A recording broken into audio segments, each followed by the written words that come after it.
Hi, and welcome to another episode of Smuggling Hope. This podcast is designed to bring Catholic counsel to the community. So we cover a variety of topics, everything from mental health to general well-being, the way that we parent, our marriages, the way that we engage with one another. And it really is a labor of interaction with you guys, telling me what it is of interest to you and trying to generate the content and the material that you want. So essentially, people's feedback, people's questions really helps to generate each episode. So I really appreciate it. Today's episode is really around how do we not die alone. And one of the biggest things that has come up over the last year since we started the podcast is many young people are seeking relationship. Catholic people seeking relationship, seeking marriage, hungry for connection. And for the most part, we live in a time where we have so much technology, but we have one of the highest levels of disconnection, maybe the highest level of disconnection in all of human history, where everybody's plugged in but tuned out, right? And they're not able to find mates the way that they might. So today we're going to talk a little bit about online dating. We're going to talk about what works to find a mate in this current landscape, especially for Catholic singles hungry for connection, marital opportunity. Because we talk a lot about marriage on this podcast, but obviously there's a lot of people listening that they're seeking that spouse and that relationship, and that is a wonderful thing. So we want to give them some support and encouragement. And so before we jump into that, though, I want to talk a little bit about the main players that support this podcast. Number one is Hearts Renewed. Hearts Renewed is a Catholic online marriage transformation program. It is not a marriage enrichment program. People keep saying, well, I have an enrichment program in my church for marriage. This is not an enrichment program. Yes, it will enrich your marriage, but it is designed to transform marriages. So we have people who use this program that have been married for decades. We have people that are about to be married and use it almost as a pre-marriage program. We have people that use this as a way to save their marriage because their marriage is so poorly situated, right? They're going through really bad struggles, but people have excuses to work on their relationships. They don't have time. They don't want to spend a ton of money. They don't trust counselors. They don't trust that counselors have either orthodoxy or that they're committed to the faith. They're worried that the therapist is going to counsel them into divorce. People can't find childcare, you name it. So we got rid of all of those excuses to give people what works in relationships, give them dynamic things that they can do at home, step by step. If you can watch a video for 5 minutes, 10 minutes, and do a conversation afterwards with your spouse or do an activity. Again, we got people that will do the program with their spouse. We have people that will do the whole program just by themselves because they're unsure of whether or not their spouse will engage. So whether you want to do it solo or you want to do it with your spouse, ideally I always want people to do it with their spouse, but this is designed to make remarkable marriages. So if you're in a difficult place, or if you just want your marriage to be even better than it ever could be, and you want people to scratch their head and go, oh, wow, what's different about their marriage? Then check the program out. Right now, if you use the code RENEW1, go to heartsrenewed.org, use the code RENEW1, you can sign up for the first 7 days for $1. So I got people that do the challenge to get through the whole program in a week. I mean, hey, you could do it. I mean, you just got to set aside the time. But for $1, I think you can't, the cost of therapy, the cost of counseling, again, it took me 7 years to put this program together. So I am pleased with it. I just wanted to reach the people that need it.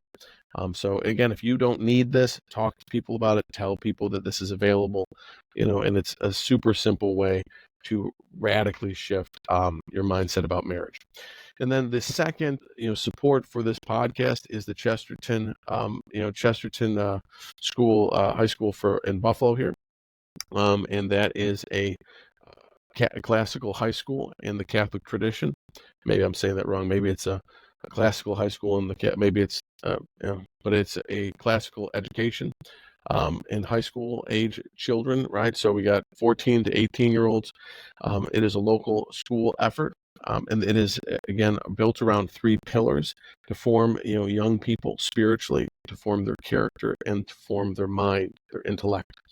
And it's a fantastic program. I sent my kids there, and like I've told people on the podcast last time, I wanted my kids to learn how to think and learn how to operate and prepare to engage the world. And most mainstream schools, even if they identify as being Catholic, most education is in chaos and in flux right now, and it produces consumers, right? You get good grades to get into a good college, get a good job so that you can buy stuff. And so I didn't want my kids to just be able to buy stuff or buy more stuff. I wanted them to have a better life and to live a good life and know how to do that and to know how to think in a world that's insane. So you can go check out Buffalo, the Chesterton Academy of Buffalo.org. If you want to look for a Chesterton Academy near you, you can go to chestertonacademyschools.org, and you'll be able to find or enlist that. Now, I'll put all that in the show notes so you can check all of that out afterwards. But it's a great resource if you've got high school age kids or you're looking at a high school option, right? And you're not happy with the Catholic schools, high schools for your sons and daughters.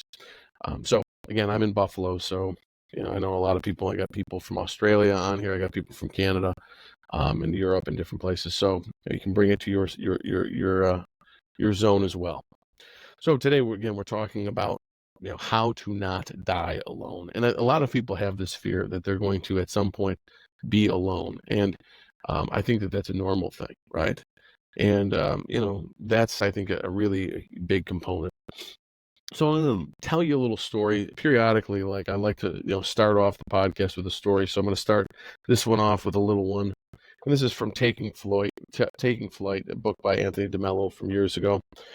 And so, real briefly, the family was gathered at dinner, and the oldest boy announced that he was going to marry the girl across the street. But her family didn't leave her a penny, objected his father. And she hasn't even saved a cent, added Mom. She doesn't know a thing about football, said Junior. I've never seen a girl with such funny hair, said Sister. All she does is read novels, said Uncle. And such poor taste in the choice of her clothes, said Auntie. But she isn't sparing of the powder and the paint, said Grandma. True, said the boy. But she has one supreme advantage over all of us. What's that? Everybody wanted to know. She has no family. And I love that story because it's ridiculous. And I think if you know me, if anybody has ever worked with me, God love you, but I am tempted into incredible amounts of seriousness, I think, is my personality. And I love absurdity because absurdity sometimes it's like the ability to make us redirect to the truth. And we live in a world, I think, that many people are lonely because they have unrealistic expectations about the spouse and the people they're going to find in this world. This world is full of possibilities, full of adventure, but many people are really struggling to see and find ways to connect to their spouse, find their spouse. And the world is in many ways offering fake opportunities or large amounts of confusion around that. So today I want to go through 7 or so different things that single people, especially single Catholic people, can do to look at their lives a little differently and to move through singlehood and to not die alone. So the first thing we're going to talk about today is you got to ditch the fairy tale. I mean, I think a lot of people have no knowledge that marriage will be hard. For instance, me and my wife were talking about this last night. Is before we got married, we didn't realize marriage would be hard. Marriage is wonderful. It's a blessing. It's good, but it is difficult. It demands everything. It is the place where you sacrifice. It is not a place of self-indulgence. As a single person, people have these fairy tale stories that we promoted about falling in love and movies and all these things and these romantic myths, right? Remember, like today, right now, about a third of the world is still in, I think, what we call like arranged marriages, right? So remember, like that's still occurring, right? In the West, we marry for love and we have preferences and we marry people we get to know. But a third of the world about still does arranged marriages, right? And do arranged marriages work? And I want to say that this is kind of an important thing, is that on average, when they do the research about arranged marriages, is those people who get together have known each other about 2 hours before their marriage is arranged. They meet, maybe they have a falafel or something, and their parents talk to each other, and then they set up a marriage and they get married. And at the beginning of their marriage,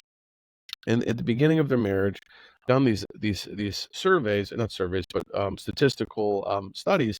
A Western married couple like me and my wife who married for love, and this was our choice and preference. We came in that the Western mentality. Our level of affection for each other on average, Western couples that get married, their level of affection is about 80%. Arranged marriages, level of affection at the outset is about 20%. So they have a 20% affection rating for each other in the outset, right? And then they flash forward after the couple is married about 6 to 8 months, and then they reevaluate and see, is there a level of affection? What's the level of affection for these arranged marriages? And shockingly, those arranged marriages have about the same, about 80% affection rating for their spouse. And it kind of makes you wonder why. And one of the big reasons why, when they do these studies, is really like a twofold kind of, reflection is one, the woman in the relationship, the wife in the arranged marriage, becomes more relaxed and trusting of her husband as he keeps promises and as he sacrifices, and she sees those opportunities for sacrifices, and she relaxes and becomes more attractive both physically, sexually, romantically to the man, because she is able to relax and surrender towards this man. So these two components play out, right? Now, so fairy tales, again, fairy tales, they're wonderful, but it's super important that people understand that relationships, finding your person, is much more like a game of numbers, right? It's not necessarily this idea that that there's this one person. You will end up with one person, but this whole idea that there's this one person that you must seek out drives people nuts. And sometimes in the Catholic circle, people will fixate on this language of discernment. I have to discern my vocation. I have to discern if this is the right relationship. Well, again, we'll talk a little bit about this on this episode, but in general, when we're talking about this, is get rid of this idea that there's going to be this mythical experience where the person of your dreams is going to show up. That may not happen. Right now, we're living in a time that is post, I guess, like it's like post COVID, and so we've had this culturally traumatic event where many people struggle to socialize in a normative way. Most socialization for people under 30 is happening online. I'm not saying all by any stretch, but there's a lot of ease in socializing through a phone and through devices and through Instagram and different things. And there's not as much gathering, right? And so what I want you to think is that if people are going to seek out a significant other, you want to see that it is something that you will have to deliberately go out and participate in the acquiring of contact, making contact with people and engaging with people. The person of your dreams is not just going to show up, and they're very rarely are they going to really show up on your Instagram feed or like even through online dating.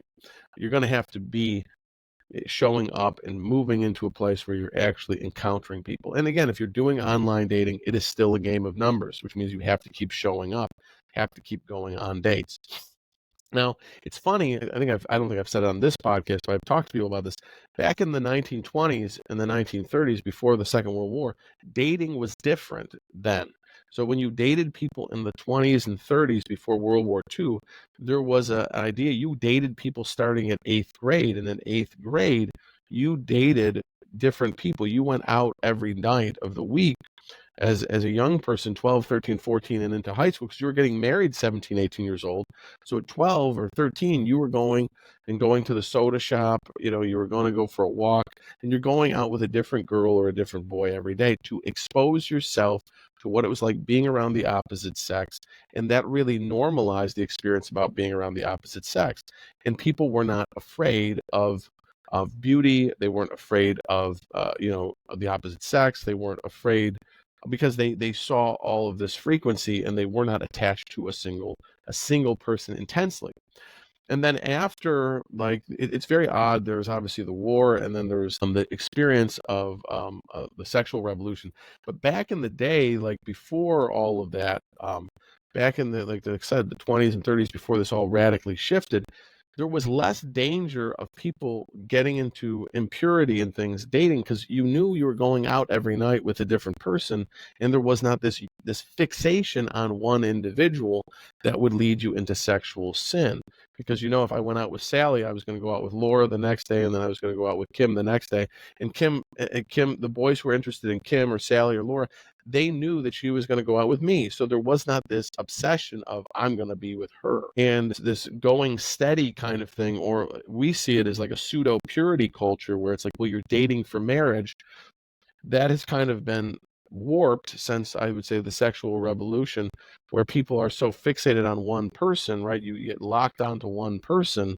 Like, I've got a date for marriage. Well, then now, because my whole focus is on this one person, it's hard if you're a younger person, if you don't have the maturity of the formation, it can be a lot easier to fall into sexual sin and sexual behaviors with this person outside of marriage. Why? Well, because there's not that buffer of, and there's also a lot of anxiety about being around the opposite sex, because remember, you're only being around one person.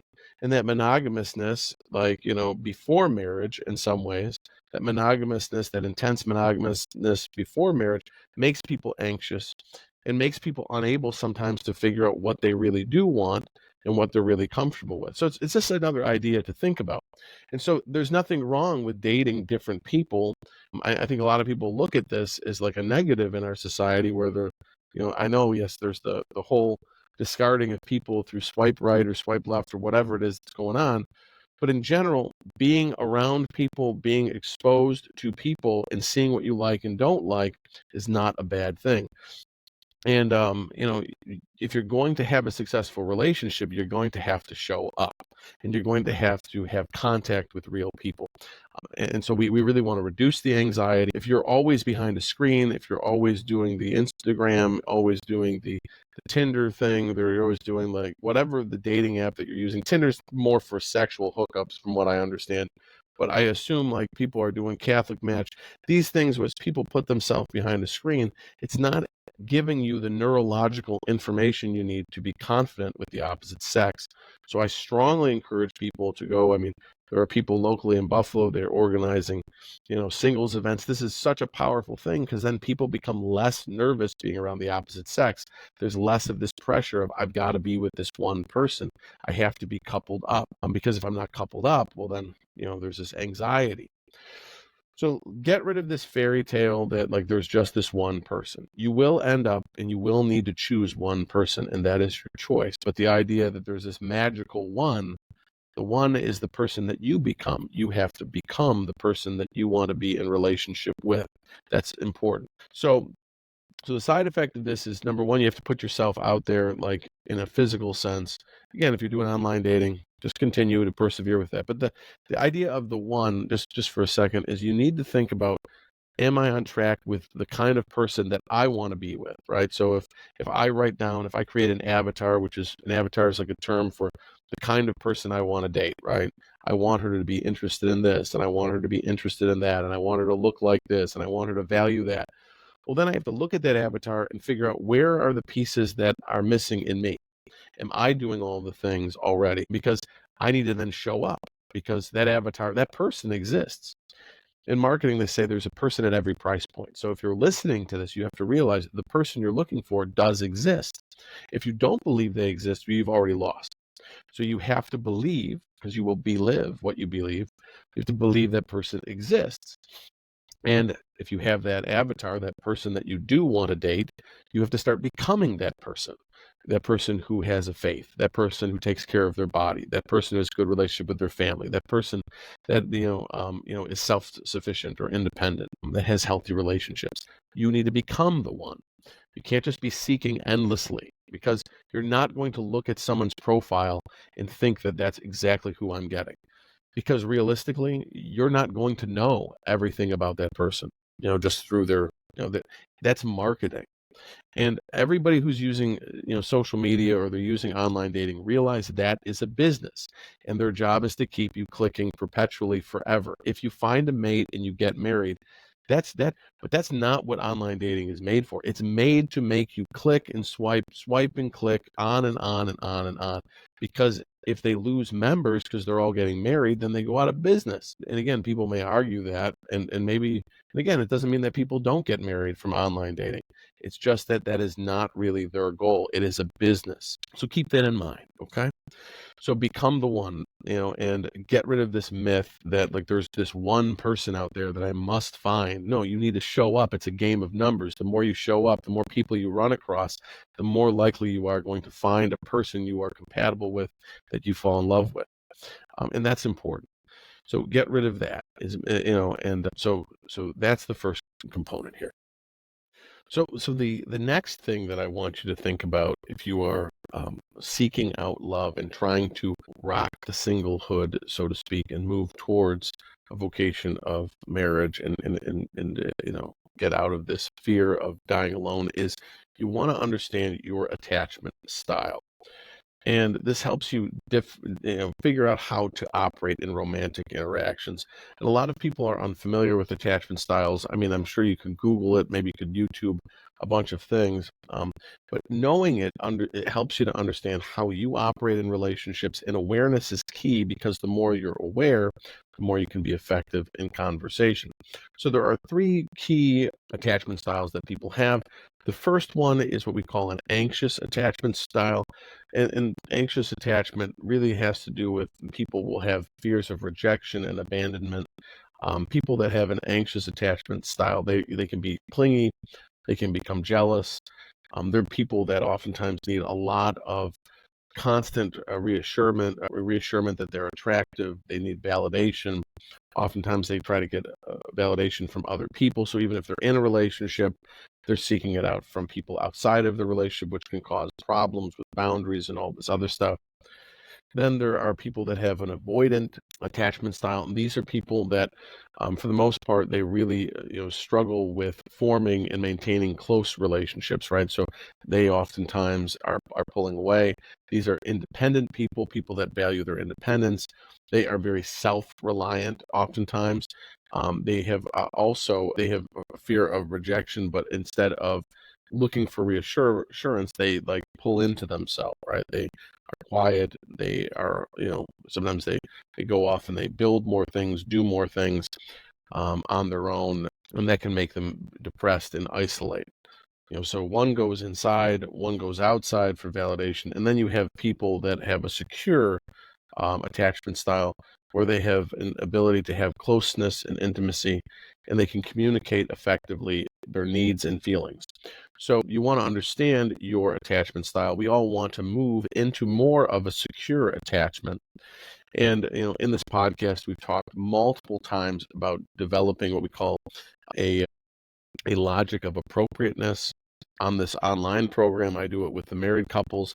But if you're moving towards marriage, you have to be in connection with the person that you want to be. I feel like it's one of the most recurrent themes in the last couple months of this podcast. Connected to the person that you want to be, you have a clarity over the image of the person that you want to be, so that you are not requiring external validation, or that you're afraid of missing out on external validation, because fear can go in those two directions, avoidant or anxious.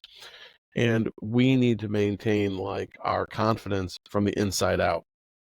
And that is one of the best ways to do it, because we have to, from that confident place, we have to be able to communicate the hardest things to communicate, which are to communicate our needs, legitimate needs, to speak the truth, and to communicate our feelings. And the language is important.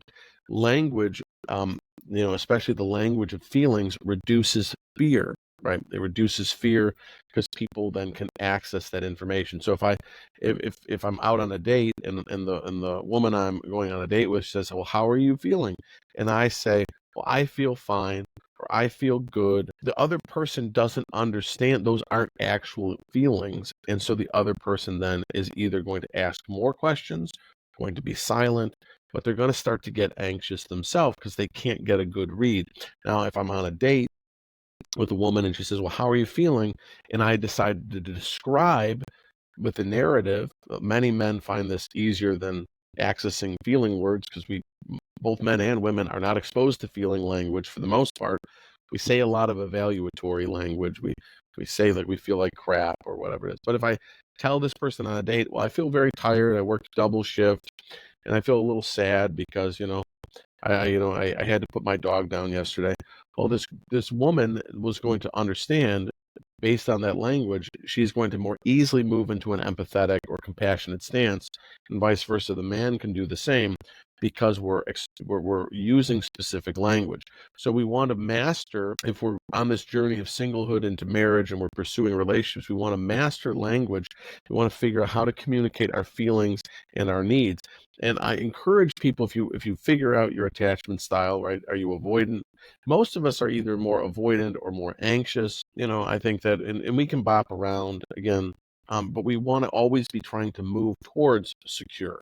So I mean, some of us have more security than not, but we can always get back into being avoidant or back into anxious. But if you're serious about trying to move into a secure attachment style, get into a habit of journaling if that's something that you find that you're able to do, where every day you're really recording more of how you feel and what your needs are. And for men, this can be very helpful if you think about your day as a narrative, because men watch movies because they're visual and our brains tell stories. So if you think about objectively, well, I worked a 13-hour day today. I had to work overtime because things were really crazy and so didn't show up. And then I came home to an empty apartment and I hadn't eaten lunch and I didn't even eat dinner. Well, how do I feel? Well, I feel hungry. I feel tired. What else would you think a person like that would feel? And so sometimes telling the story about our life, generating a narrative, really does help us to become more insightful and have greater confidence when we're with other people, because we have to communicate and invite people into the story of our life. So that's why attachment style, I think, is very important, but also being able to learn to talk about and tell the narrative of your life.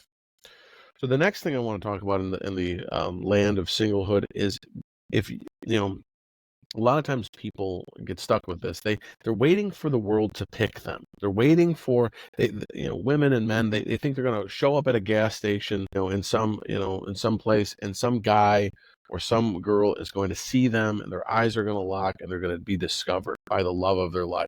You're not going to have fate intervene, okay? And fate, you have to pick yourself.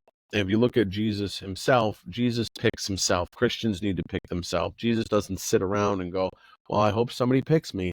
He literally gets up, goes over to the dock and says, you guys are going to follow me. And then he goes on to the next place and says, you're going to follow me. He chooses he says, you're going to follow me.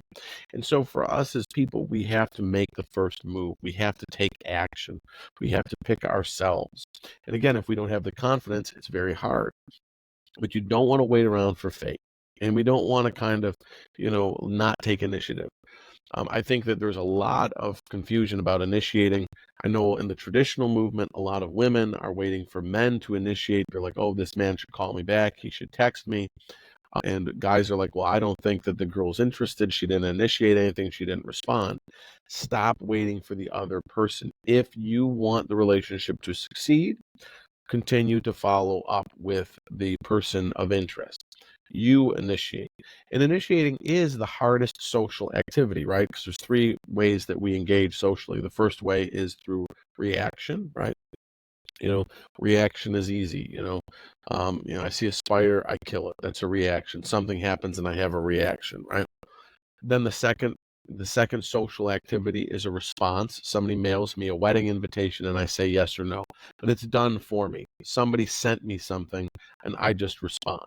But the third way, and the hardest thing, and that's why this is so challenging, is to initiate. I have to go out. I have to go out and risk something. And that is what is lacking in our world right now, is people are very much, they don't want to risk anything. And so they risk far more than they think, because they're sitting around on their phone as life is passing them by, thinking that someday my prince will come, or someday, like, well, this girl is just gonna like see me from across the bar and we're just gonna have no. Fate doesn't work like that. You have to be, there is a pattern and a process. Your success in dating and relationships is a process. We want to perfect it. It's not an event. It's a process. You have to show up. You have to initiate. And you have more control than you think over your dating life. Many people are incredibly passive because, again, they don't want to risk anything. They don't want to be rejected. Nobody wants to be rejected. But again, we're so unfamiliar with the other sex. We're so unfamiliar with socializing with the other sex because people are always on their phones, and when they're in school, they're not able to date. And again, if you were raised in the purity culture, you were never allowed to date or go out with girls or go out with boys until you were in college. And again, people do this in variations. They go out in groups, and I know people are trying to figure this out, but there's so much fear about the dating culture that by the time you're quote unquote permitted to date, what are you going to do? And so I'm going to just do what everybody else is doing. And what is everybody else doing? Well, they are, going on online dating.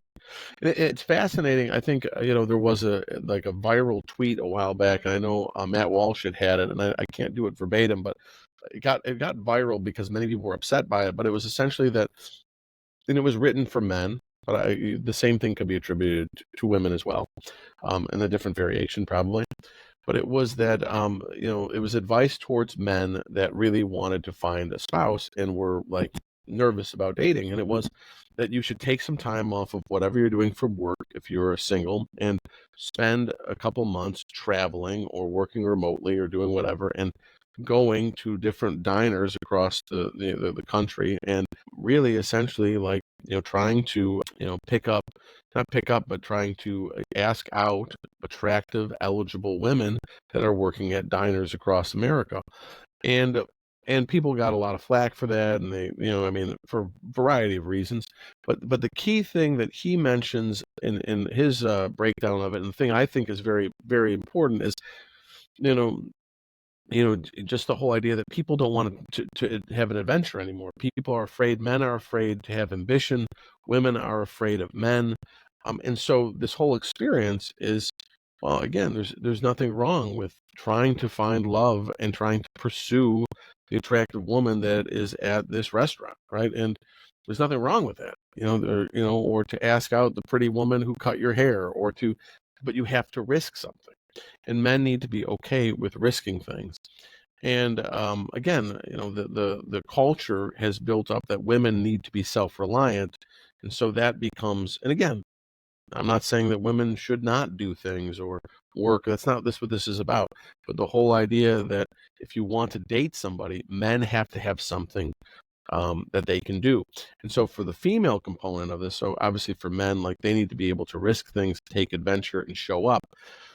But back in the medieval times, I mean, I'm sure people are familiar, maybe you've seen this in movies or cartoons even, is women had very little contact with men in a romantic setting. So how women would figure out or intrigue men, I guess we would say, is they would drop a handkerchief on the ground or they would lose something deliberately. Why? And they would do that to see if the man would notice it and would respond or would pick it up, right?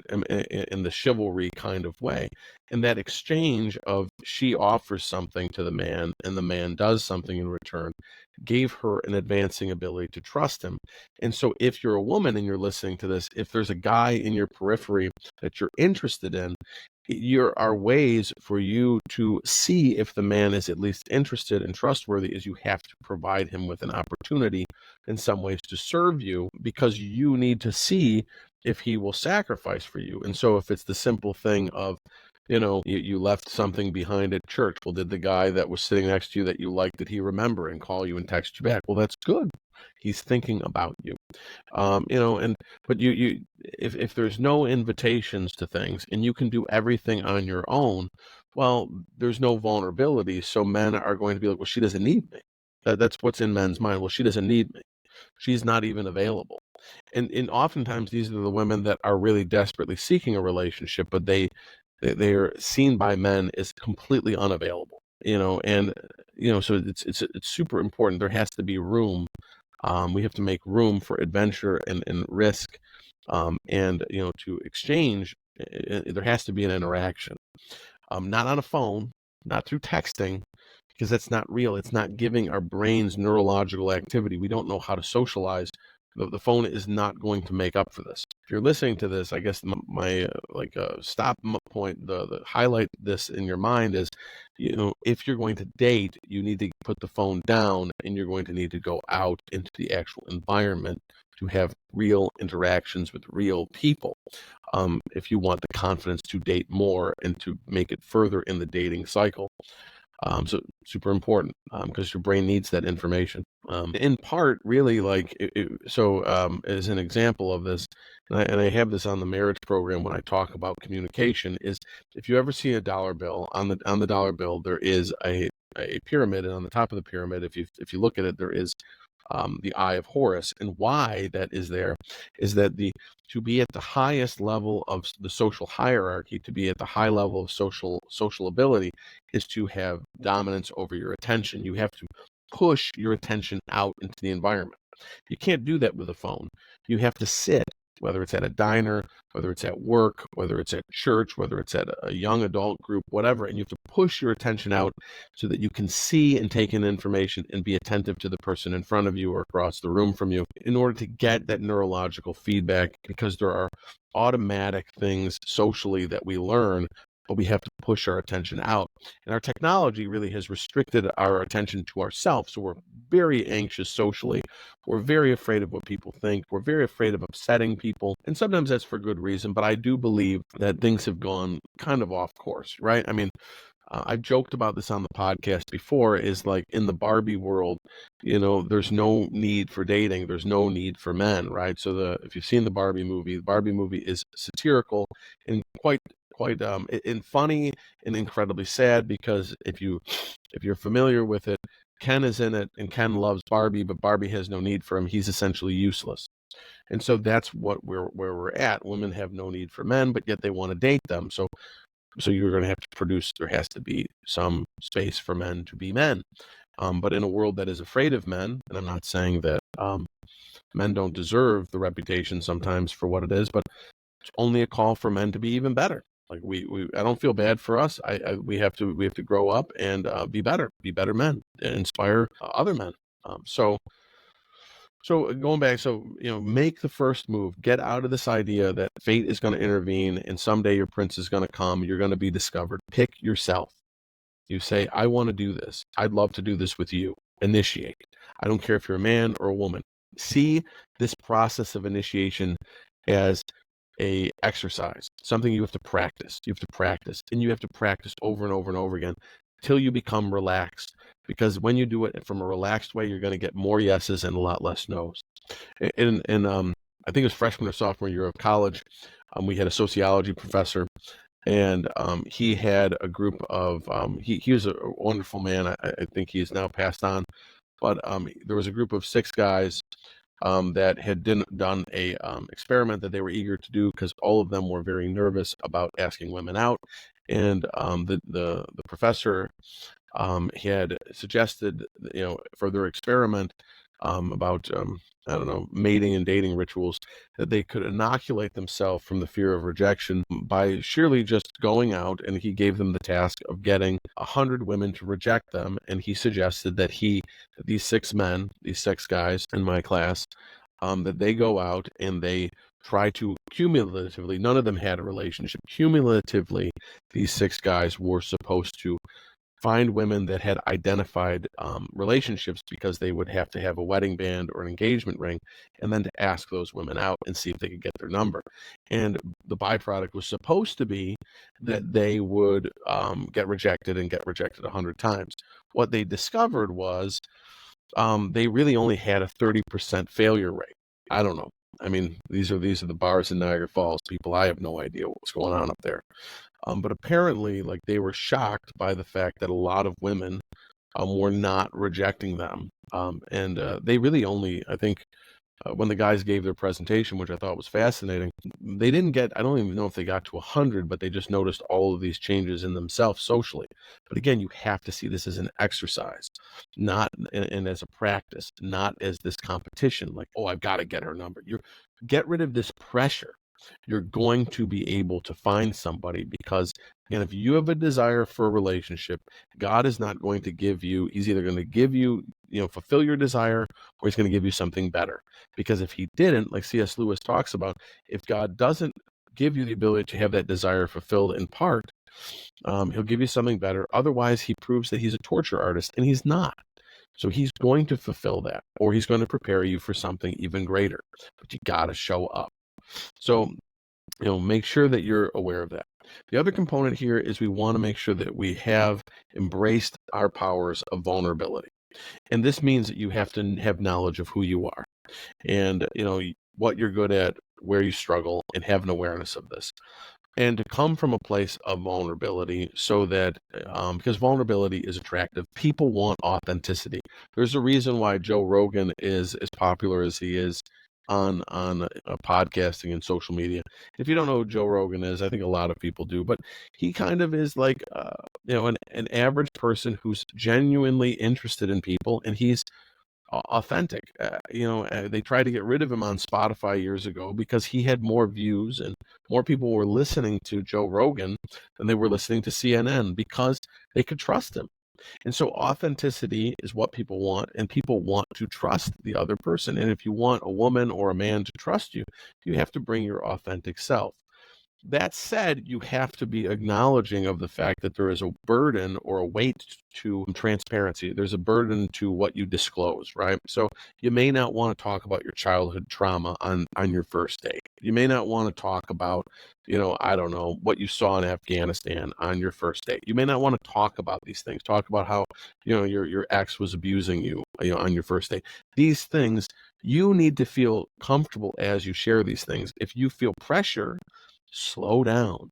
This is supposed to be fun and it should be relaxing and you should feel at peace. So if you're going through the dating experience, make sure that obviously you should be vulnerable, but you do not want to be upset. You do not want to produce stress or tension, because if you have tension and stress, that other person's brain is going to respond by saying, there's something wrong. She doesn't like me. She's upset. He's upset. So keep yourself relaxed, but we want authenticity.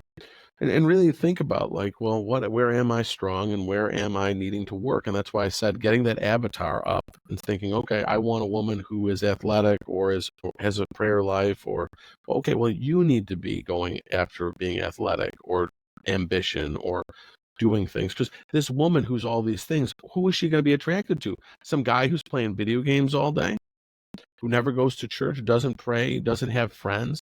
You think this woman who has all these qualities, who's intelligent and athletic and attractive, that she's going to want to hang out with you, and you're just hanging out in your parents' basement playing video games? That's ridiculous. It's a great way to humiliate yourself as a man. Go out and become that person, but you need to be honest with yourself. Where am I struggling? Physically, spiritually, with my relationships? Do I have no friends? This is a big problem for men. If you're dating, you need to increase your friendships. I'm sorry, if you're trying to obtain a relationship, a romantic relationship, you need to generate more spheres of friendship.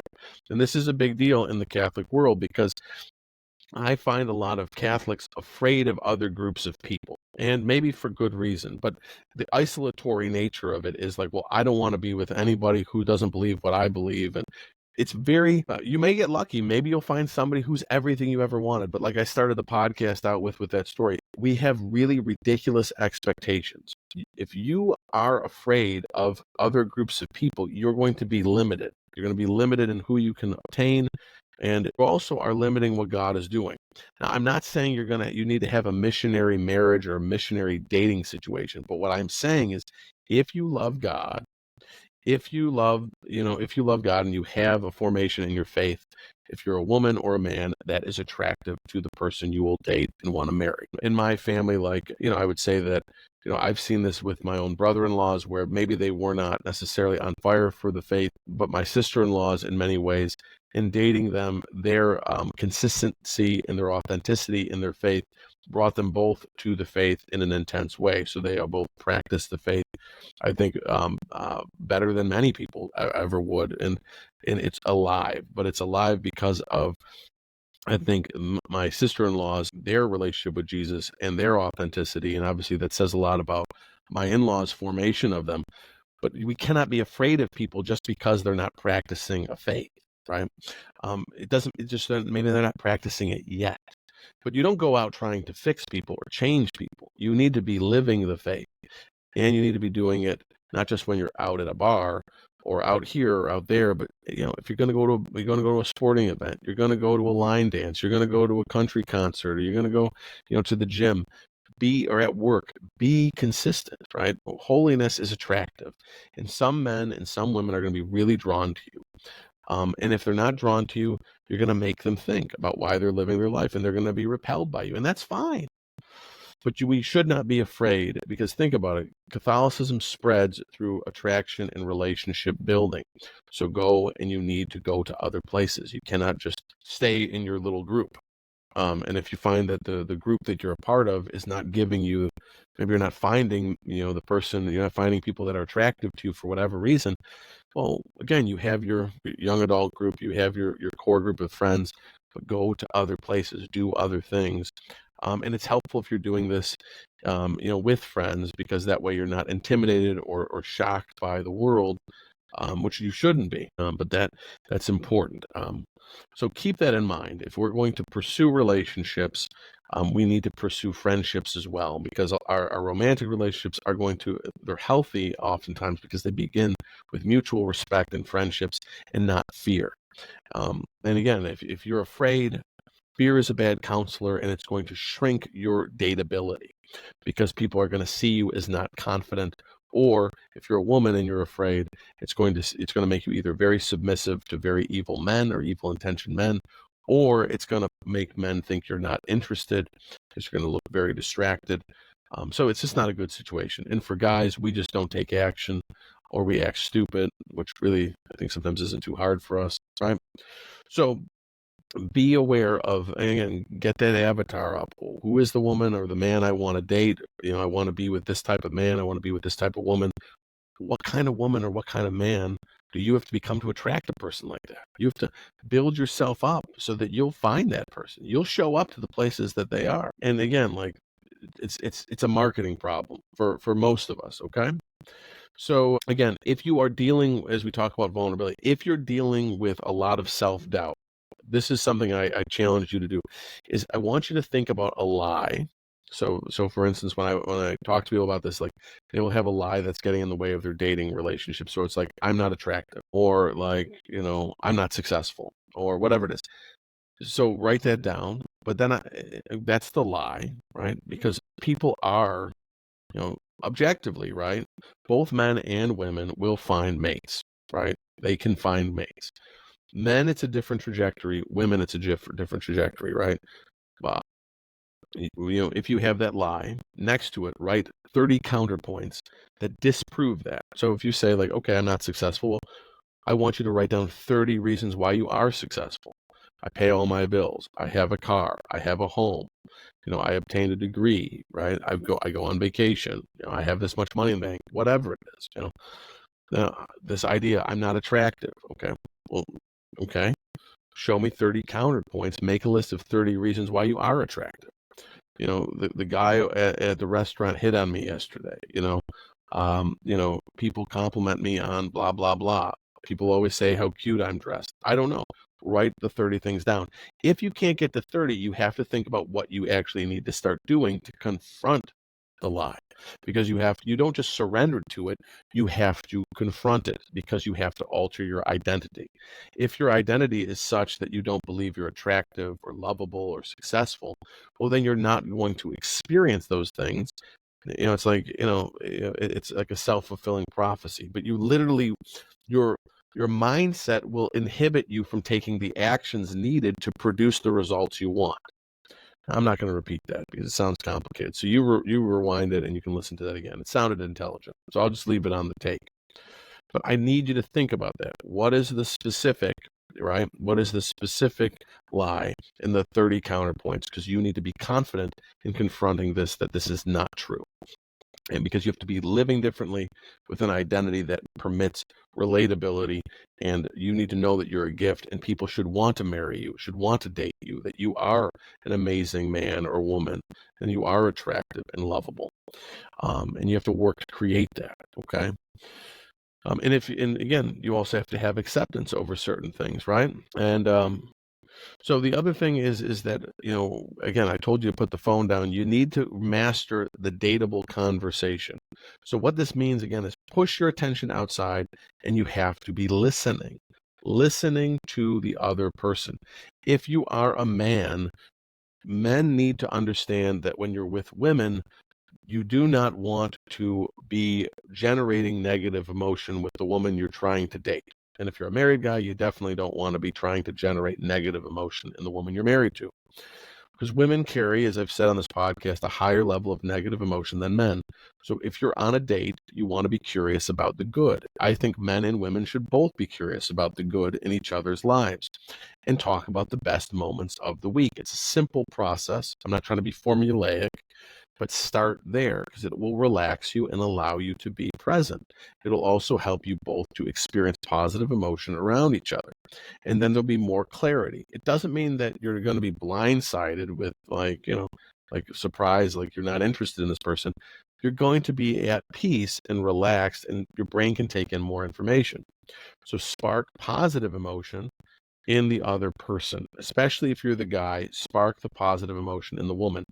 Now, this, again, I think that if you're dating somebody or you're in relationship with somebody, remember, eventually, if the woman does trust you and you're the dude, if you're the dude and she trusts you, she's going to start to share negative things with you, and you have to listen. And most men can do that when they're dating. I think a lot of men stop listening as their relationship progresses because they don't realize this, but you need to listen as the other person's talking, whether it's the man or the woman. Ask yourself, why are they saying what they're saying? But you need to push your attention out. It's just super hard for people. Put the phone down. Just put it down and push your eyes so that you can see this woman, or you can see this man. And again, figure out what's going on. But keep your eyes on the person in front of you.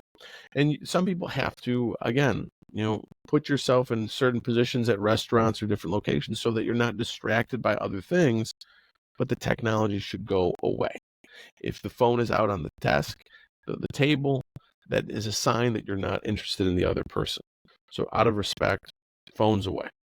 Again, if you want to learn how to talk to people, put the phone away. If you want to keep it out, you're really going to screw yourself up, okay? So make sure that you're doing that. Ask questions, right? The more questions you ask about the good.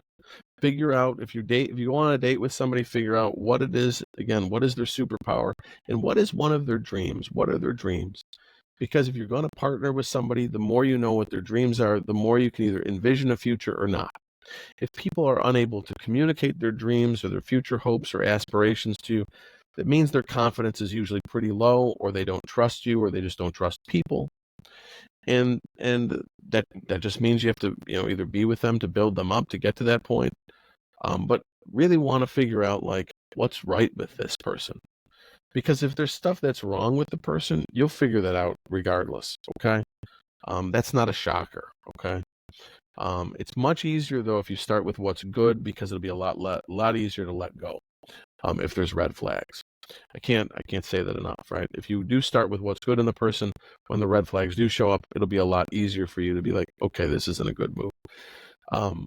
Because if you end a relationship with somebody, you always want to do it because you love them. And I don't mean love just in a romantic way, but because you wish the best for them. Every time you go out on a date with someone, see it as like a dance.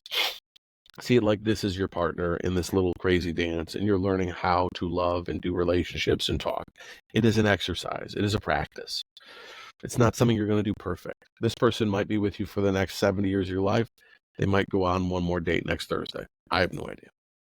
So the next thing I want to talk to you about is you need to kind of filter with intention, right? So you go out with somebody, right? And you go out with somebody and that person's on their phone the whole time. I don't know if you're going to go on a second date, right?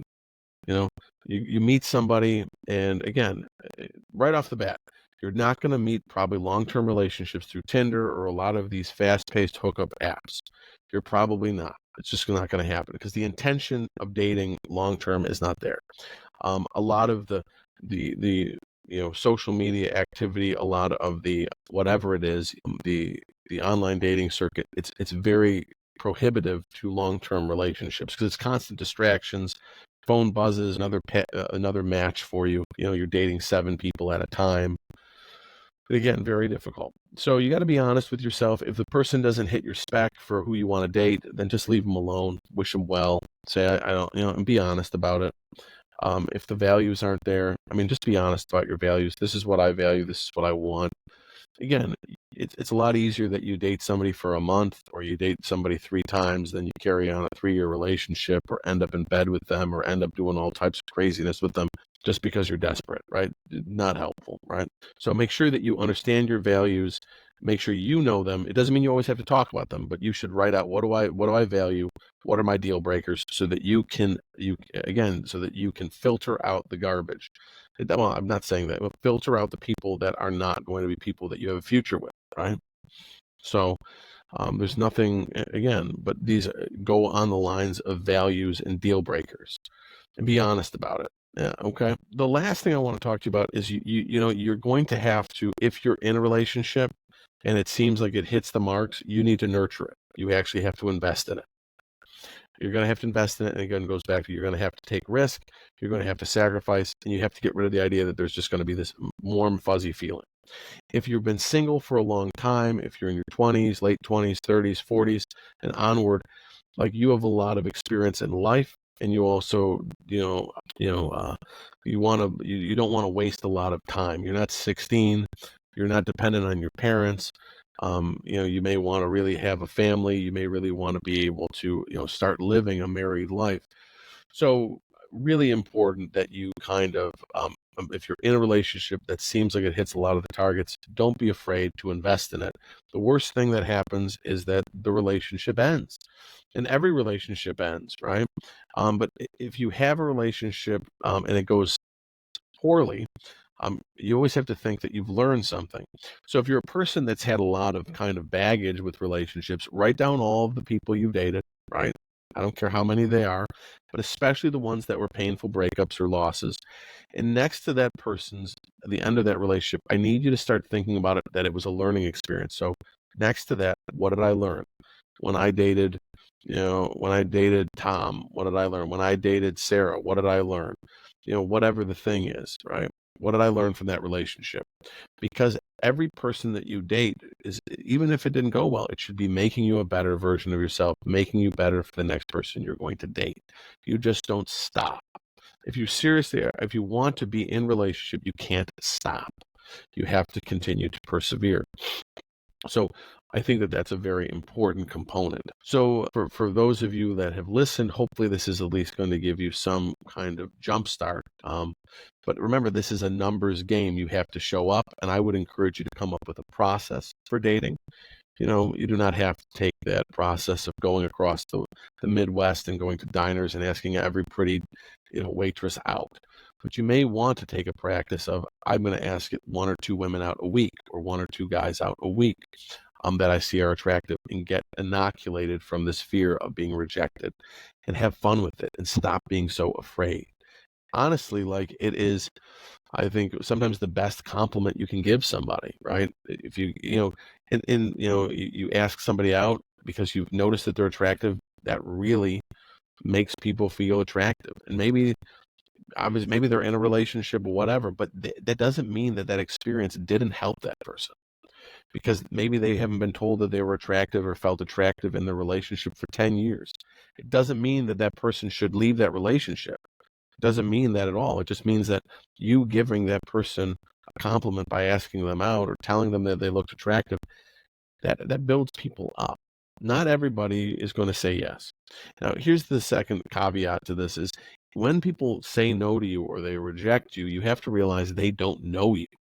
They don't know all of you, and they won't know all of you. The only person who has the opportunity to know all of you is a spouse. So when you date somebody or you ask somebody out and they say no, they're saying no to the way you approach them. They're saying no to the story in their head. They're saying no to whatever. I mean, I remember when I was dating my wife, I attempted to ask her out to go to a concert at the time. And I asked her out, and she didn't even know that I was interested in her. And then she just shot me down and didn't want to go and do that, because I think she was taken aback by the fact that I had asked her this. And up till then, like, I was not probably even on her radar as somebody that she wanted to date or was interested in her. And so she rejected me.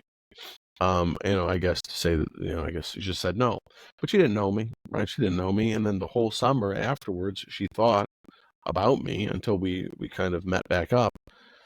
And then she was anxious because she thought about me, and she's like, "Oh, well, maybe I don't know. You have to ask her." But then it was in her mind that she knew that I was interested in her, and she wanted to see, like, would I still be her friend? Would I still be kind to her in spite of the fact that she had said no to really going out with me, and I was, and the rest, I guess, is history in that way. But without me ever taking a shot and saying, like, and I'm glad that I did, obviously incredibly glad that I did, without ever saying that I was interested in her and giving her the freedom to say no to me, it gave her the freedom to eventually have a friendship and a romantic relationship and a marriage with me. So you do not want to just avoid opportunities or be afraid of these opportunities. Do not be afraid to take risks, calculated risks, and that's why I would say come up with a process. Do not take this personal. But you need to see the good in you. People need to stop thinking of themselves as burdens or having these negative lies. So work to root out all these lies from your life. Build up confidence so that you can engage and find and pursue the love you seek. You have to become the person that you want to be with. So if you know anybody that is that this topic is relevant to, please share it with them or talk about these concepts with somebody. Teach somebody something from this podcast, so that you can give hope, especially to those people who very anxiously want to be in relationship or have had their hearts broken and are very discouraged. So go out and help to smuggle some hope wherever you can. Thanks.